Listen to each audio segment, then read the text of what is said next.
llamo Piqueto y soy la mascota del Instituto Geológico y Minero de España.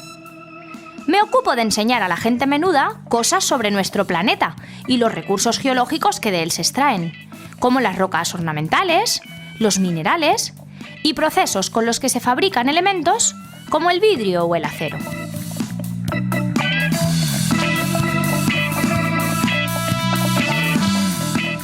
Pero hoy os quiero hablar de unos fenómenos naturales, las avenidas torrenciales, que son uno de los principales procesos responsables de la modelación del paisaje. Algo así como los escultores de las montañas. Estos fenómenos pueden causar problemas a las personas cuando éstas se ponen sin quererlo en el camino que naturalmente sigue una avenida. Este tipo de avenidas son las que tienen una mayor repercusión social y económica. Seguro que algunos recordáis tristes acontecimientos como la riada del Camping de las Nieves en Biescas, provincia de Huesca, en 1996. No todas las inundaciones son iguales, ya que hay varios tipos según el origen que tengan. Así, unas veces están provocadas porque llueve mucho en zonas llanas o antiguas áreas encharcadas, como ocurrió en 2007 en Alcázar de San Juan, provincia de Ciudad Real. Otras veces son los grandes ríos los que se desbordan, ya que llevan caudales que no caben en sus cauces ordinarios. Tal y como ocurrió hace unos años en la cuenca del Ebro a su paso por Zaragoza. También en la costa hay inundaciones, bien porque sube el nivel del mar durante las tormentas y ciclones, como ocurrió en Nueva Orleans en el 2005, bien como consecuencia de las olas asociadas a tsunamis que acontecieron en el Océano Índico en el 2004, o porque las mareas anegan las zonas más bajas, como ocurre en la bahía de Venecia, inundando la conocida Plaza de San Marcos.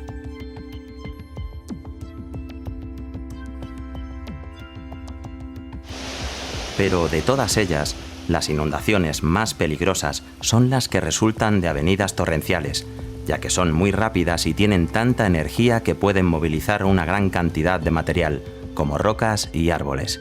Para que se produzcan, tienen que darse varias circunstancias. La cuenca del río o arroyo tiene que tener mucha pendiente, por ejemplo, estar en una zona montañosa.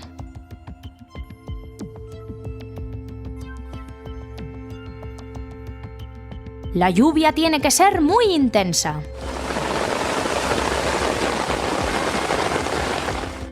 La riada tiene que encontrar en su camino gran cantidad de cantos, arena y ramas que arrastrar.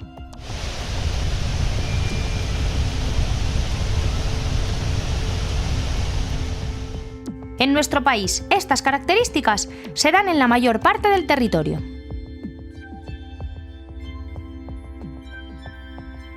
Entonces, ¿cómo podemos saber dónde y cada cuánto tiempo se suelen producir estas avenidas torrenciales?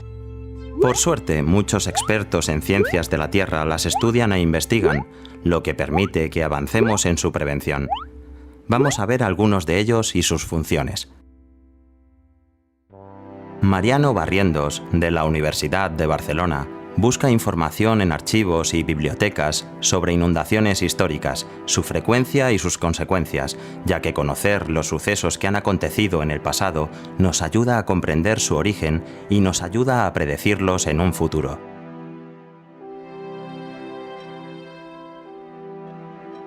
Mariano, ¿qué estás estudiando en esos documentos? Pues mira, lo que encontramos en la documentación histórica son testimonios de comportamientos extremos del pasado, ya sean climáticos o naturales. Y en concreto lo que estamos ahora detectando son comportamientos extremos de grandes inundaciones catastróficas. ¿Y has encontrado alguna inundación especialmente importante? Pues mira, sí, el hecho de trabajar con documentación de hasta 500 años atrás nos permite detectar eventos muy graves, como el de Castilla y Andalucía de febrero de 1626 y el de la costa mediterránea de noviembre de 1617. ¿Y qué pasó en ellos?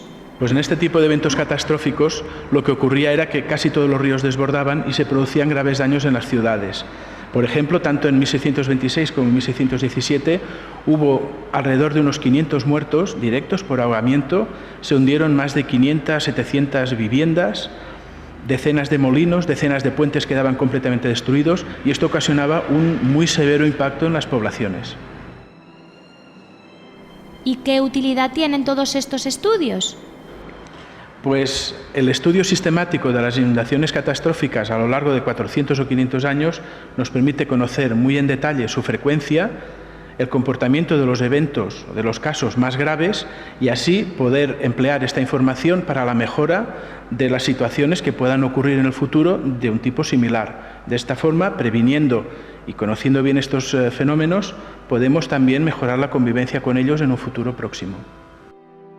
Más antiguas son aún las avenidas y crecidas que encuentra Gerardo Benito, del Consejo Superior de Investigaciones Científicas, quien descifra en los sedimentos inundaciones ocurridas hace centenares o miles de años. Gerardo, ¿con qué materiales soléis trabajar? Normalmente trabajamos en el campo o con registros que extraemos de los afloramientos como este pil que podemos ver aquí. ¿Y qué es un pil? Un pil es una lámina que extraemos en el campo pegado sobre una tela que vemos aquí. En ella podemos registrar las distintas avenidas que se han producido en una determinada zona. ¿Cómo sabes que esa arena la depositó una inundación? En este pil vemos que existen 4 unidades distintas porque existe una diferencia tanto en los colores como en las texturas. Además vemos que existe una serie de láminas y rizaduras que han sido dejadas por las corrientes durante las crecidas. ¿Y cómo se puede predecir el tiempo que ha pasado por la presentación de los sedimentos? Pues podemos conocerlo a partir del estudio de la vegetación, los restos vegetales, restos de raíces y carbón vegetal que tenemos en los sedimentos. Por ejemplo, el estudio de este trozo de carbón vegetal ha determinado que esta inundación corresponde a hace 150 años.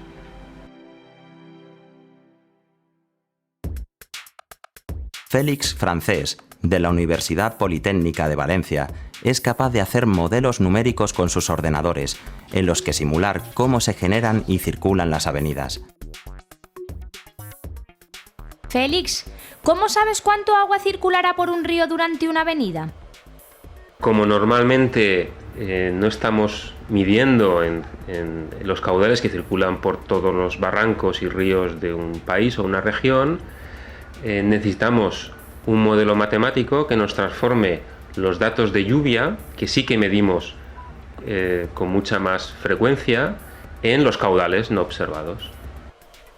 ¿Y para qué utilizamos estos datos? Los resultados de un modelo matemático nos sirven fundamentalmente para 3 cosas. Nos sirve para la predicción de las crecidas, lo cual nos va a dar más tiempo de antelación con la que avisar a la población.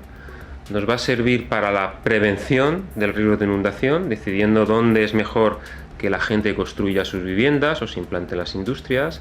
Y también nos va a servir los resultados de un modelo matemático para el diseño de las actuaciones de defensa contra las inundaciones, como puede ser una presa, un encauzamiento, una corrección hidrológico-forestal, etc. Gracias, Félix. De nada, Piqueto.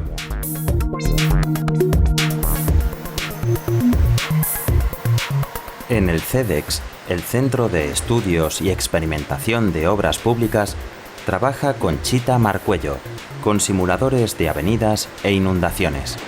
Conchita, ¿qué es esto que tenemos aquí? Pues mira, Piqueto, esto es un modelo reducido. Como sabes, un modelo es una representación más o menos simplificada de un fenómeno de la realidad, por ejemplo, las inundaciones. En los modelos reducidos como este, nosotros reproducimos a escala y medimos las variables relacionadas con las inundaciones o con las avenidas, como son el caudal o la cantidad de agua que lleva la avenida, la velocidad de la circulación del agua y la profundidad de la lámina de agua o el calado.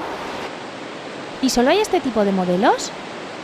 Pues no, Piqueto. Además de los modelos reducidos como este, existen otros modelos que se llaman matemáticos, en los que se reproduce la avenida por modelación matemática, por esquemas numéricos en un ordenador. Si quieres, me acompañas y lo vemos. Pues mira, Piqueto, esto es un ejemplo de los modelos matemáticos de los que antes te he hablado. En ellos se resuelven por modelos numéricos más o menos complejos en el ordenador las ecuaciones que nos permiten obtener de manera gráfica las variables de las que antes te hablaba, como son el calado, la velocidad o el caudal.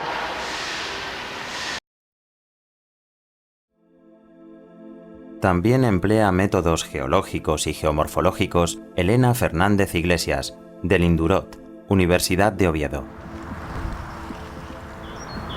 Elena, ¿cómo sabes que una zona ha sido afectada por una avenida que ha producido una inundación? Pues mira, cuando se produce una avenida y las aguas se desbordan del cauce, esa inundación no solamente lleva agua, sino que también lleva sedimentos. Una vez que la avenida se disipa, las aguas retornan, pero los sedimentos quedan sobre las llanuras aluviales. Lo que se hace en geomorfología es investigar esas formas que han quedado sobre la zona inundable, así como las características del depósito. ¿Y con qué métodos estudias esas avenidas y esos depósitos? Hay dos etapas fundamentales. En primer lugar, lo que se hace es utilizar el estereoscopio, a partir del cual tú puedes ver el relieve en 3 dimensiones mediante fotografías aéreas y puedes reconocer dónde están esas llanuras aluviales.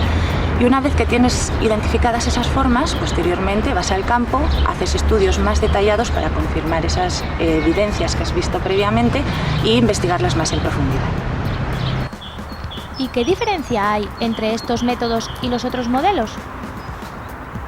Pues en síntesis podríamos decir que mientras los modelos matemáticos y los programas informáticos interpretan qué zonas se pueden inundar, la geomorfología sabe qué zonas son potencialmente inundables y lo que hace es interpretar o analizar cuál es la posibilidad de que esas zonas se inunden en un futuro próximo. Muchas gracias, Elena. De nada. Bien, ahora que sabemos que hay muchos expertos estudiando las avenidas torrenciales desde muy distintos puntos de vista, ¿qué podemos hacer para evitar que se produzcan desastres? Para predecir necesitamos saber dónde y cuándo se van a producir las lluvias intensas que suelen producir las avenidas torrenciales. Y para ello nada mejor que el instrumental meteorológico como el radar y las estaciones de control de los caudales como el Sistema Automático de Información Hidrológica. Para prevenir podemos optar por construir obras hidráulicas que atenúen las avenidas y sus consecuencias como las presas, diques y canalizaciones. O bien optar por medidas más amigables con el medio ambiente, como la ordenación del territorio, tal y como defienden desde hace décadas diversos expertos, entre los que se encuentra Jorge Olcina, de la Universidad de Alicante. Jorge, ¿qué podemos hacer para evitar que las inundaciones nos hagan daño? Hay muchas medidas, Piqueto, pero yo creo que la ordenación del territorio es sin duda la medida más racional, sostenible, económica y a largo plazo la que puede ofrecer beneficios mayores a las sociedades, ¿no? Ordenar, planificar bien los usos en el territorio teniendo en cuenta el funcionamiento de la dinámica natural es fundamental a la hora de gestionar los territorios, de planificar nuevos usos en el futuro. Jorge, ¿en qué consiste la ordenación del territorio? La ordenación del territorio es un proceso administrativo, amparado siempre en una ley, que consiste en la elaboración de un plan donde se marca lo que se llama el nuevo modelo de ese territorio, ¿no? Las sociedades son dinámicas, los territorios son dinámicos y necesitan ir adaptándose a las nuevas realidades.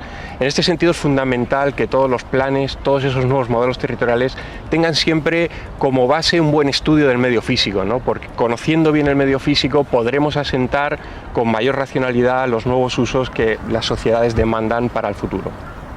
¿Y en qué medida nos puede ser útil la educación para evitar daños por inundaciones? La educación es fundamental. Una sociedad bien educada para el riesgo, que conozca bien los riesgos a los que puede estar sometido y conozca también las pautas de actuación en caso de que se produzcan episodios de rango extraordinario, va a ser siempre una sociedad más segura. Por eso la inversión en educación para el riesgo es fundamental en un país que se dice moderno como es España.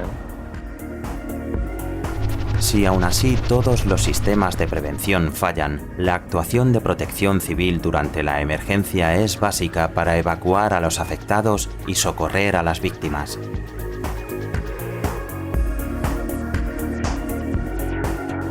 Arián Álvarez, de la Dirección General de Protección Civil y Emergencias estudia las medidas preventivas de inundaciones en el área de riesgos naturales. Arián, ¿qué es Protección Civil? Pues mira, Piqueto, Protección Civil somos un grupo de personas que en caso de una situación de riesgo o una catástrofe, lo que tenemos que hacer es proteger a las personas, a sus bienes y al medio natural en el que viven. ¿Y cómo actúa Protección Civil en una inundación? Pues durante las inundaciones Protección Civil actúa en varios niveles, que son los mismos niveles que va a utilizar para cualquier situación de riesgo, que es un antes, un durante y un después. Antes, para las inundaciones, lo que hace Protección Civil es redactar un plan de emergencia ante riesgo de inundaciones para aquellas zonas que tengan ese riesgo. El durante para Protección Civil es la fase de la emergencia y entonces lo que tiene que hacer es utilizar todos los medios disponibles para intentar reducir los daños derivados de esa inundación. Y después es la fase de la rehabilitación, donde Protección Civil lo que tiene que intentar es que todo vuelva a la normalidad. ¿Y qué podemos hacer para protegernos de las inundaciones?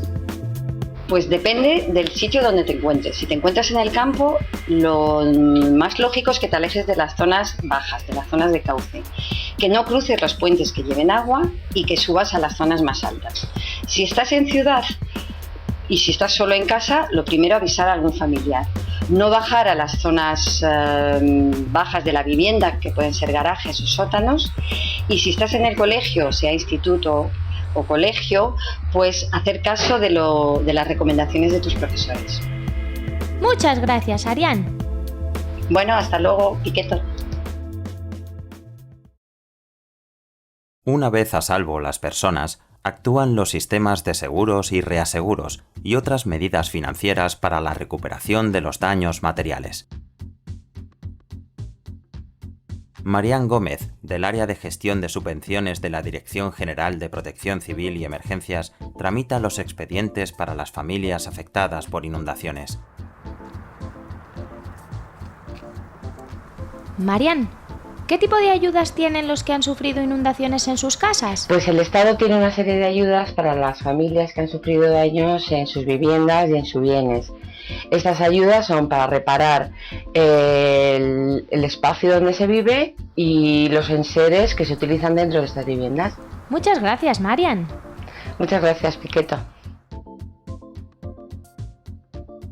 Y por último, Luis Laín, jefe del Área de Investigación en Peligrosidad y Riesgos Geológicos, nos habla sobre el papel del Instituto Geológico y Minero de España. El IGME, desde el año 1849, tiene entre sus funciones el estudio y la prevención de los riesgos geológicos, como por ejemplo los ocasionados por movimientos del terreno, volcanes, terremotos, inundaciones o avenidas torrenciales. Ya las descripciones físicas y geológicas de las provincias españolas, realizadas hace más de un siglo, describían los efectos de avenidas catastróficas. De hecho, en el año 1900, el IGME publicó el libro Las aguas de España y Portugal, de Horacio Ventabol, con una extensa relación de inundaciones históricas en España. Hoy en día seguimos desarrollando numerosos proyectos en nuestra doble faceta de Instituto Geológico al servicio de los ciudadanos y de organismo público de investigación. Por ejemplo, hacemos mapas de peligrosidad y zonas inundables. Publicamos guías metodológicas, organizamos jornadas técnicas o producimos material divulgativo como este vídeo. Y en el futuro seguiremos trabajando para estudiar y prevenir los riesgos geológicos.